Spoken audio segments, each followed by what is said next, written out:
စွန်းတော်မုတ်ကနေကဘာကျော်ဖြစ်လာတဲ့မိုချီမုတ်ပြုတ်လုပ်ပုံထောက်ပွန်ပရိသတ်များအလုံးမဲ့မင်္ဂလာပါဂျပန်နိုင်ငံလို့ပြောလိုက်ရင်ဆာကူရာပန်းနေနဲ့ခင်မင်တိုးတက်တဲ့နိုင်ငံကြီးတစ်ခုကိုအရင်ဆုံးပြင်းပြင်းမိကြမှာဖြစ်ပါတယ်ခေတ်ရှိပြေးပြီးတော့ဤပညာနဲ့ပတ်သက်ရင်ဘယ်တော့မှနောက်ကျလေးမရှိတဲ့နိုင်ငံကြီးတစ်နိုင်ငံဖြစ်ပေမဲ့အာရှရဲ့ရှေးဟောင်းနေထိုင်မှုပုံစံတွေနဲ့ရှေးကျတဲ့အယူအဆတွေများစွာကျန်ရှိနေသေးတဲ့နိုင်ငံတစ်ခုလည်းဖြစ်ပါတယ်အမွေနှစ်ကိုအထူးကျစိုက်ပြီးနိုင်ငံရဲ့ယဉ်ကျေးမှုနဲ့နိုင်ငံကိုကဘာကသိအောင်ထိုးဖောက်နေတဲ့နိုင်ငံတစ်ခုလည်းဖြစ်ပါတယ်။နိုင်ငံရဲ့စံသစ်တီထွင်မှုတွေများစွာထဲကမှဤပညာတွေအပြင်အဝတ်အထည်ဖက်ရှင်နဲ့ခေတ်မီလူသုံးကုန်ပစ္စည်းတွေအထိကဘာတဝန်းရဲ့ကျိုင်းနဲ့တက်မှုကိုရရှိထားတဲ့အပြင်အစားအသောက်ပိုင်းမှာလည်းမျိုးစုံသောလူအများရဲ့တဲချေကြိုင်အစားအသောက်တွေကိုထုတ်လုပ်နိုင်နေတဲ့နိုင်ငံဖြစ်ပါတယ်။မြန်မာပြည်မှာဖြစ်ထွန်းတဲ့ပဲဘိုးစိတ်ကိုချွဲပစ်ပြီးအင်အားတိုးစေတဲ့အစားအစာဖြစ်နာတိုတို့နာမည်တက်ကောင်ကျဲဝူစိန်နဲ့တွဲဆောက်လို့ရအောင်တီထွင်ခဲ့တဲ့နိုင်ငံဖြစ်တဲ့အတွက်အစားအသောက်တီထွင်မှုမှာလည်းရှော့တွက်လို့မရတဲ့အထိခိရှိပြင်းလွန်းတဲ့နိုင်ငံပဲဖြစ်ပါတယ်နော်နိုင်ငံရဲ့နယ်နိမိတ်ကကျွန်းငယ်တွေပေါ်မှာတိဆောက်ထားတဲ့အတွက်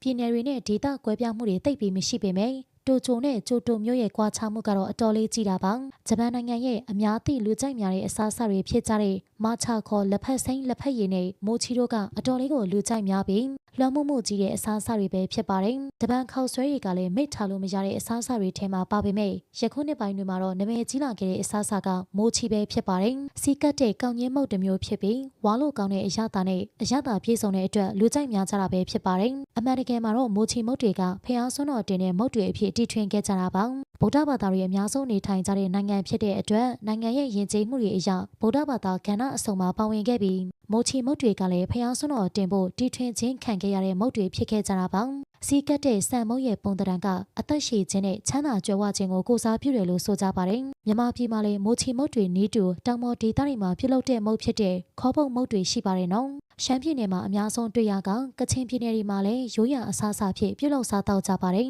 မိုချီမုတ်တွေကပွဲတော်တွေပြုလုပ်ပြီးကျင်းပရတဲ့အထိဂျပန်ပြည်ရဲ့အလေးထားခံရတဲ့မုတ်တွေပဲဖြစ်ပါတယ်ယနေ့အချိန်ထိနှစ်တကူပွဲတော်တွေမှာရက်ကွက်အလိုက်ရွာအလိုက်မိုချီမုတ်ပြုလုပ်တဲ့ပွဲတွေကိုကျင်းပနေစေပဲဖြစ်ပါတယ်ဒီလိုမျိုးသမိုင်းဆန်လာကြည့်ပြီးလူကြိုက်များတဲ့မုတ်တွေကိုအိမ်မှာအလွယ်တကူပြုလုပ်နိုင်ဖို့ကောင်းကြီးမှုတ်ကိုရေနဲ့အနှဲငယ်ဖြောပြီးဂျုံနဲ့တကြားတို့ကိုထည့်ပြီးရင်ထောပတ်စီလေးအနှဲငယ်ထည့်ကအလုံးကိုရောသမားနေအောင်မှွေပေးလိုက်ပါပြီးတဲ့အခါမှာတော့အခုလိုအနေထားရလာပြီဆိုရင်လက်ကိုစီတုပ်ပြီးလိုတလိုခွဲဝေကဖြန့်လို့ရပါပြီယနေ့ခေတ်မှာတော့မိုချီသားကြီးပဲစားသုံးကြတာတော့မဟုတ်ဘဲအထဲမှာတစ်သီးစုံကိုအစာသွတ်တာတွေပြုလုပ်ပြီးအရင်ကထက်ပိုစားကောင်းပြုလုပ်လာကြပြီပဲဖြစ်ပါတယ်အခုဖော်ပြခဲ့တာကတော့အလွယ်ကူဆုံးမိုချီပြုတ်လုံနည်းတွေထဲကတစ်ခုဖြစ်ပြီးတော့အိမ်မှာထောင်းစားစရာမလိုပဲကောင်းညင်းမှုတ်ရှိုံနဲ့ပြုတ်လုံစားသုံးနိုင်မှာပဲဖြစ်ပါတယ်ပရိသတ်တို့ထဲမှာရောဂျပန်နိုင်ငံရဲ့မိုချီမုတ်စစ်စစ်ကိုစားဖို့တဲ့သူတွေရှိကြလားရှင်အားလုံးကိုကျေးဇူးတင်ပါတယ်ဆက်လက်ပြီးကဘာတဝန်းကစိတ်ဝင်စားဖို့ကောင်းတဲ့အစားအစာတွေအကြောင်းသိချင်ရင်တော့ like and subscribe လေးလုပ်ပေးခဲ့ပါဦးနော်အားလုံးကိုကျေးဇူးတင်ပါတယ်နေ့ရက်တိုင်းအတွက်ပျော်ရွှင်ပါစေ